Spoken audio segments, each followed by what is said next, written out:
Hello everyone, it's AmberLea again. For the second discussion, we're going to look at verbal and nonverbal. So the definition for communication apprehension is the level of anxiety that people get and are triggered by real or anticipated communication. What role has communication apprehension with public speaking had? I feel like it's executing it well and feeling that anxiety. So the role that it plays is when it actually comes time when somebody just asks you, the anxiety you get, just setting it aside and portraying your speech well and engaging in the audience and having them engage in you.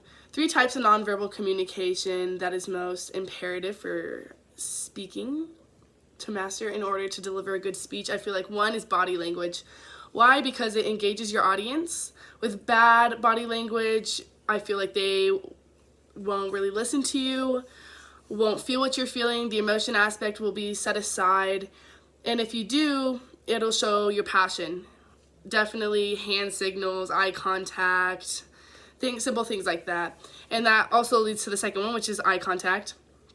Why? Because scanning a room, making eye contact every now and then shows everyone your interest, and you can also view their engagement. You can see if they're liking what you're saying, if they're engaging with your speech, anything like that. And another type of body language in the psychology aspect, like swaying, looking up, looking to the left, things like that. It just shows your nervousness or your anxiety, such as communication apprehension.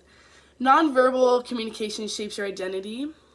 Time I experienced this is probably my speech during graduation when I was a senior, who with all of my classmates, their family members, my teachers, it was my speech. I got best senior girl, so I had to end it right before we crossed our tassel. I was the last one to speak, so I had to end it with a bang.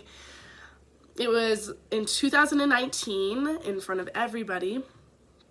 And why? Because it was a mass public speech, and there were my superiors there, such as like principals, higher up people such as teachers, my family members, such as my grandparents and stuff like that.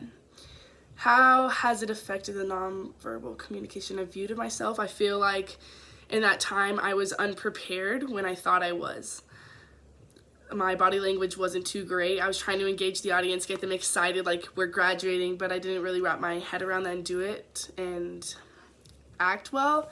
If I could go back, what would I have changed? Probably practice better with my body language and speaking in front of larger crowds before actually going on and doing it. I feel like I would have been more prepared and not have had that triggered anxiety.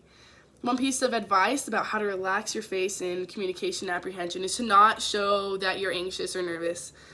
Taking a deep breath, making eye contact, body language, things that I recently said, just little things like that is definitely something that everyone should look at and an advice that I give to them.